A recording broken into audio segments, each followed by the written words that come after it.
(1782년) 미국의 국조로 선정된 이래 미국이란 나라를 상징하게 된 이 동물은 많은 사람들이 독수리로 알고 있지만 사실 흰머리수리라는 맹금류입니다. 동자랄 분들은 이미 알고 계시겠지만 진짜 독수리란 이름을 가진 동물은 이 녀석이 아니라 빡빡머리를 한 요 녀석으로, 얘네들은 같은 수리목 수리과에 속하긴 하지만 엄연히 이글과 벌처로 부르는 이름이 나뉘어진 별개의 동물들입니다. 이들을 구분하는 가장 큰 차이점은 바로 사냥 방법으로, 흰머리수리가 속한 이글들은 먹이를 직접 사냥해서 먹는 사냥꾼들이지만 독수리가 속한 벌처들은 다른 맹수들이 먹다 남긴 사체를 주워먹는 스캐빈저들입니다. 간혹 흰머리수리를 대머리 독수리라고 잘못 알고 계시는 분들이 계신데, 대머리 독수리란 동물은 애초에 존재하지 않고 독수리의 독은 대머리 독자를 쓰기 때문에 대머리 독수리란 말은 대머리수리라고 부르는 꼴이 됩니다. 웃긴 건 흰머리수리의 영어 이름은 볼드 이글로 이 단어를 의미 그대로 풀었으면 대머리수리라는 이름이 되는데, 대머리란 뜻을 가진 볼드라는 단어가 과거엔 흰색을 뜻하는 볼디라는 의미로 불렸기 때문에 이러한 이름이 붙은 것으로 알려졌습니다.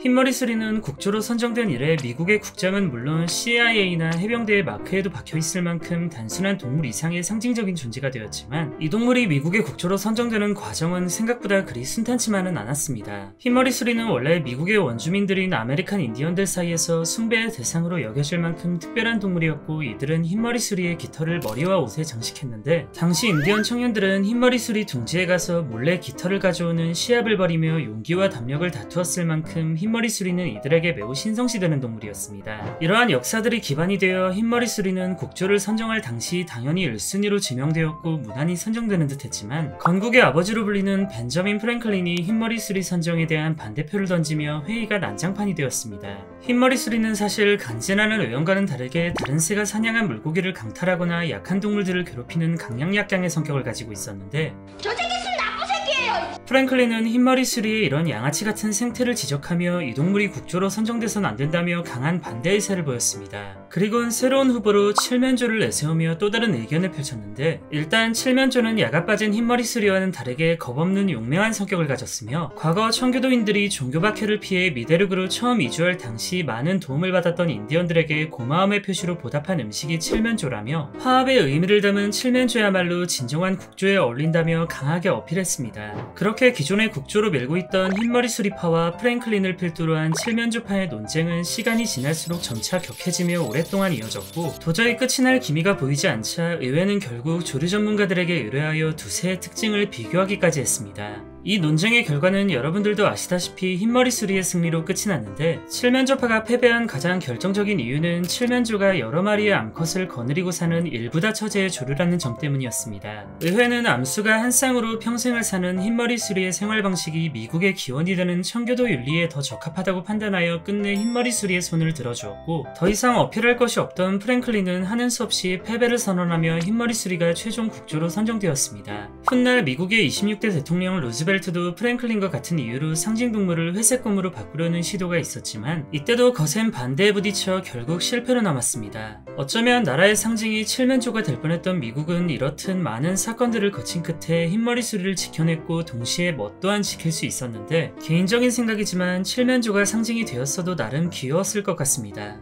여담으로 흰머리수리나 독수리의 울음소리라고 알려져 있는 이 불사조 같은 울음소리는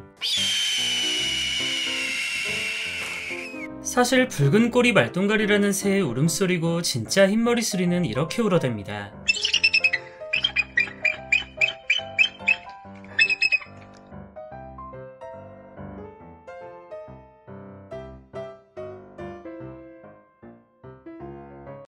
안녕히 계세요,